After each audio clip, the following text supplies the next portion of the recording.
Welcome back to another episode of Reddit Titan. In today's episode, a user asked the question, what's the creepiest, scariest thing you've seen, but no one believes you? And here are the answers. When I was 7 or 8, I would have a reoccurring nightmare that one of my dolls came to life, played with me, and then would try to pull me into the closet with her. I'd follow her to the closet at first, but then she showed me this little door at the back of the closet, and my heart would start to race. I don't know what it was about that door, but I knew something bad would happen if I went through it. I'd start to struggle and try to pull away, but the doll was too strong and would start pulling me through the door. At this point in the dream, I'd always wake up screaming. The worst part was I had night terrors, so sometimes I'd wake up standing next to my closet. Every night before bed, I'd make my parents make sure there wasn't a little door at the back of the closet. There never was. Anyway, I was talking to my mom the other day and this dream came up. I'm laughing about it and how ridiculously paranoid I was about dolls in that closet, but my mom gets really quiet. She tells me the creepy part of that dream wasn't the doll. It was the fact that there used to be a little door at the back of the closet, but when I was 1 year old, they remodeled the house and put a wall where the door used to be. There's no way I could have remembered that door, but years later, I kept dreaming about it. None of my friends believe the story, but I swear it's true. The scariest thing I saw was at the age of 16. I woke up early in the morning, 4:30 to 5-ish a.m. Me and some friends were supposed to go on a road trip for the weekend. We had a long as ride to one of those stops we wanted to visit, and I didn't want to be there too late.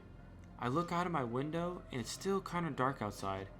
I walk downstairs and see wet footprints all over the house, and suddenly a big man, like 6'7", I was around 6'1" at the time, just bolted past me and out the front door. Not really creepy, but I shat at least 5 bricks and bolted upstairs to my dad. Nothing got stolen, but things were scattered all over the house. Alright, buckle in. My neighbor was dying of a heart condition about 6 years ago.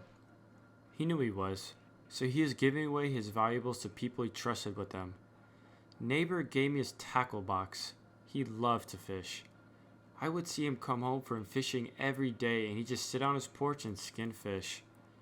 I just put the tackle box in my closet and didn't really do anything with it since I don't fish. Anyways, soon after, he passed away in his home. Exactly a week after that, I woke up to the tackle box at the foot of my bed. Weird, but my stepdad likes to dick around.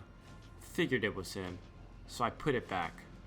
The next morning I wake up, it's at the foot of my bed again. So, I asked my stepdad what the deal was, and he had no idea what I was talking about. To test this, I put the tackle box in a spot that he wouldn't find, nor would he attempt to get it. Under my bed, all the way in the back against the wall, and I put stuff in front of it to conceal it. Next morning, nothing. Okay, I guess it was him. Didn't give him much thought after that. 3 days pass, I wake up one morning and there it is, at the foot of my bed. Now I'm starting to freak out. So I did what any rational person would, and I went fishing with it. After I went fishing, I put the tackle box away, and it hasn't moved since then. It's still there. Fishing on Lake Minnewanka in Banff National Park with a good friend. About 50 feet from shore. Around 8:30 p.m. I see glowing red eyes, but in the trees. Like red. Like Predator, I guess. I do a double take. They're gone. I decided not to say anything. Maybe I'm tripping. Did I just smoke up? Nope. 5 minutes later, my buddy says, I just see some glowing red eyes up in the top of those trees. I feel goosebumps. Yup, I saw them too. We look back and they are gone. We decide to aim the boat towards the shoreline. It's not dark yet, but the sun is going down. We saw nothing. No owls, no goats in the trails. We didn't get off the boat, but we had a good look around. When I asked him about it, this was around 10 years ago, he just says he doesn't want to talk about it. I can't blame him. But after all these years, I've never heard or seen anything like those glowing red eyes. 30 to 40 feet up in them trees, staring at us.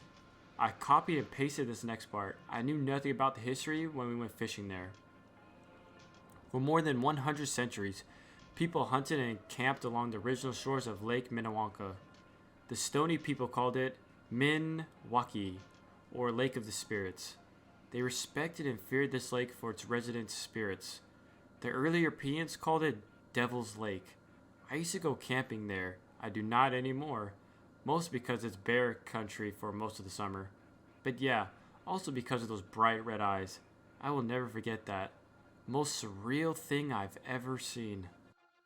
2 stories here, both about my grandma. Near the end, my grandma had trouble controlling her bowels.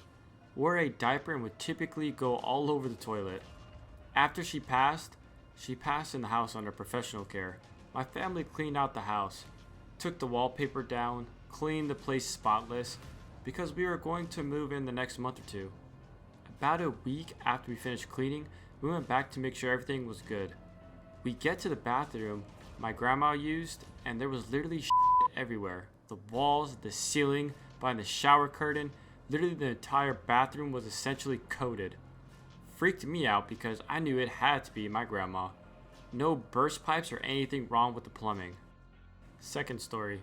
We ended up moving in after this situation. My parents were out of town, so my brothers and I had some friends over. We were in the basement playing Magic the Gathering when I went upstairs to grab everyone drinks. In the line of sight from the fridge was the TV in our family room. Out of nowhere, the TV turns on full volume to the show The Commissioner, which was my grandma's favorite show. She was also hard of hearing, so it being at full volume was normal for her. I freaked the out and ran to the basement to get my brother. We go upstairs and the TV is off, but the recliner is reclined. I shouldn't have been scared because it had to be my grandma, but we lived in that house a few more years and a few other things happened, but those 2 stick out to me because they were so close to when she died. I was walking to class from the dining hall on my campus when I saw a lady yelling for help and banging on the window of a nearby building.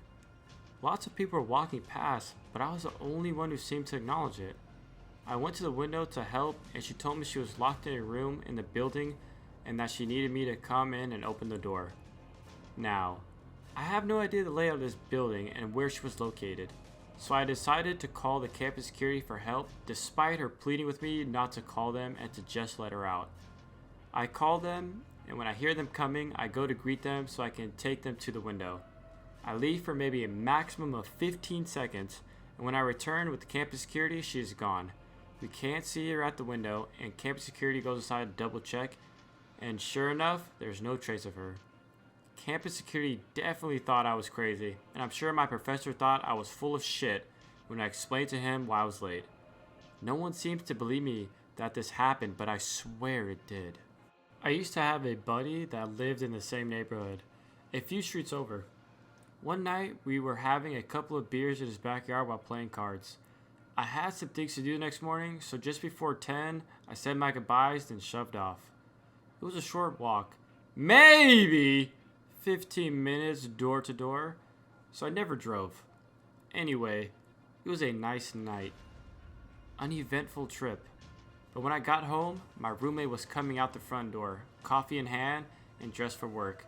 He gave me a funny look and said he thought I was asleep since my truck was in the driveway. I told him where I'd been and asked why he was going into work at night. That's when he kind of laughed and asked if I was drunk. We stared at each other for a minute, and then he told me it was just after 5 in the morning! And he was going in just like he usually did. In my entire life, I'd never felt more confused than I did in that moment. I could tell he was dead serious, but I knew I had just left my friend's house. I checked my phone, and sure enough, 5-something in the morning. My roommate left for work. I paced circles in the living room for a bit, then called the friend whose house I just left. He groggily answered and confirmed that I'd left at 10 the previous evening. I have no idea what happened during those 7 hours of my life, and it gives me chills to think about it all these years later. I wasn't drunk. I wasn't tired. No one could have slipped anything in either of those 2 Coors Light I had. No known medical conditions that would have caused me to black out, and nothing has happened like it since. I just don't know what happened to that time. I hope you all enjoyed that video, and if you did, please subscribe for future content coming soon, and don't forget to like the video as well. Also, tell me your favorite part of the video in the comments below. I'll see you guys in the next one.